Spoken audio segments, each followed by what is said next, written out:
A Day in My Life as a Work From Home Mom Solo Parent Edition. Good day everyone! It's Wednesday na and half of the week na at later wala naman masyadong maraming gawain sa bahay dahil nakapaglaban na ako at malinis pa naman ang bahay. Bala kong mag-set up ng aking Christmas tree. Pero bago niyan, gumawa muna ako ng hot coffee with milk at tumiretso na sa trabaho. Ewan ko ba kung bakit hindi ako nakapag-film sa mga oras na yan pero nabusy rin ako sa trabaho lalo na kapag first week of the month, gumagawa ako ng mga end of month report niyan. So nung mga 5:30 AM na ay dumiretso na ako sa ibaba para maghanda ng ulam ni Jeff. Today, gagawa ako ng spam fried rice at hinanda ko na lang ang mga ingredients na ihahalo ko dito. Yung tirang spam, nilalagay ko lang sa freezer para ma-preserve siya at naglalast siya more than a week.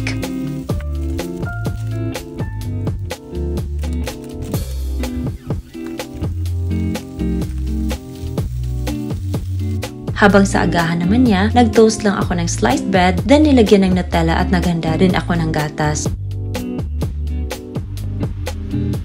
Nung maluto na ang pagkain ay hinanda ko na ang lunchbox niya at naglagay na rin ako ng slices of apple at choco balls and flavored milk drink, then send him off to school.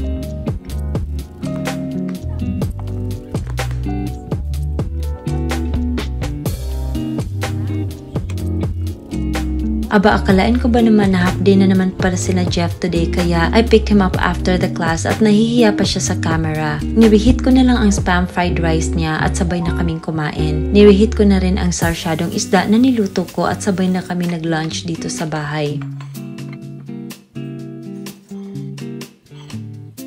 Sabi ko kay Jeff na magnanap muna ako ng kahit 2 oras lang dahil hindi pa ako nakapag-nap after my shift. At nung hapon na nung magising ako, nag-ayos na lang ako at nag-set up na ng Christmas tree dito sa bahay. Na-curious pa si Cookie kung ano itong binuksan ko. Akala siguro niya food para sa kanya. Last year ko pa ito nabili at tinago ko na lang so ngayon time na naman niyang i-display sa sala. Nabili ko nga pala ito lahat kasama ang mga decors and lights sa Mandawi Foam kaya wala akong link sa products na ito. Pinatayo ko na ang Christmas tree at tamang-tama lang nga ang lapad at laki nito sa sala. Before kasi ako namimili ng mga items, sinusukat ko muna to make sure na kasya ba ito sa space ko kasi challenging rin maglagay ng furniture sa maliit na bahay na hindi siya mukhang crowded tingnan. Kaya I put less things at home as much as possible. Bago ko tapusin yan ay naghanda lang ako sa kusina ng dinner namin ni Jeff at gagawa ako ng braised pork ribs. Lalagyan ko ito ng gochujang paste, yung Korean paste at soy sauce pampalasa nito. Pero bago niyan, pakukuluan ko muna ito sa tubig hanggang lumambot at nilagyan ko muna ng tubig, paminta, cooking wine, salt, and bay leaves para hindi malangsa. At ayan, ready na si Jeff na tulungan ako na iset up ang Christmas tree. Ang Christmas tree namin ay hindi dapat malapad at pan-narrow ito dahil ito ang naaayon sa space ng bahay at isa-isa ko na lang spinad ang branches nito at nilagyan na ng lights at mga decors. Tinulungan na rin ako ni Jeff kung gusto lang niya at si Cookie hindi ko namamalay na may isang bola ng decor na pala siyang ginangat-ngat. At nagsimula na ang kanilang paglalaro ni Jeff habang pinagpatuloy ko ang aking ginagawa. Gusto ko talagang ma-feel ang Christmas vibe sa bahay kaya gusto ko na itong iset up. Kahit 3 lang kami sa bahay, we make sure na masaya kami kahit kaming 3 lang. Mas mainam na ito kaysa buo ang pamilya pero miserable naman ang pamamahay nyo. This was the peace I was yearning for at di ko akalain na kailangan pala i-remove ang ibang tao sa buhay mo para makamit mo ang peace na gusto mo. Masaya na akong nakikita sina Cookie at Jeff na masayang naglalaro, na provide ko ang pangangailangan namin at mga gusto namin paminsan-minsan. At syempre di mawawala ang simbolo ng Pasko na ang pagmamahala na gusto kong present talaga sa pamamahay namin. Cookie was stunned nung inon ko na ang lights at tila naninibago siya. Konti lang ang decor na nandyan at siguro bibili na lang ako kapag nakapunta ulit sa mall.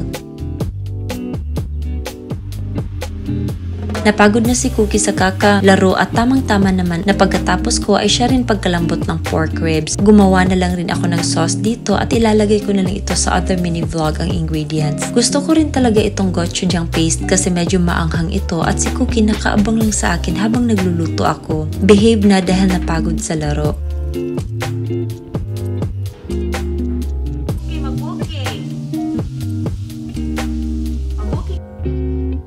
Gagawa rin nga pala ako ng mashed potatoes so naghiwa lang ako ng patatas at ilalaga ko ito ng few minutes.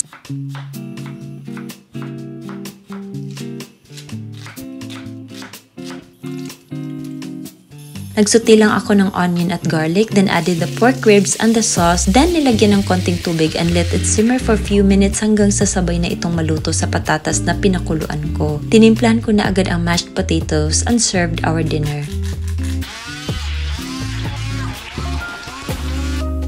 Yung plato ko is bigay ng sister ko kaya wala rin akong link niyan. Naglagay rin ako ng mixed veggies as side dish and topped it with melted mozzarella cheese and sesame seeds. Then naghanda na rin ako ng Four Seasons drink namin. We just had our dinner right away ni Jeff dahil medyo late na rin ako natapos at dumiretso na sa kwarto para matulog.